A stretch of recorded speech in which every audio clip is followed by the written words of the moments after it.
Kamu kira hantu? Padahal suara aneh di malam hari ada penjelasan ilmiahnya. Pas malam, suasana lebih sepi. Telinga kita otomatis jadi lebih sensitif. Suara kecil, kayak kayu memuai, pipa air bergeser, atau hewan kecil lewat. Kedengerannya jadi lebih keras dan misterius.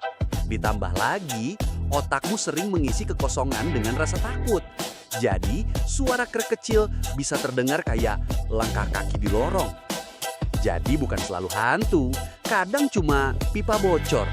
Tapi, kalau suaranya manggil nama kamu, ya semoga aja pipa itu bisa ngomong.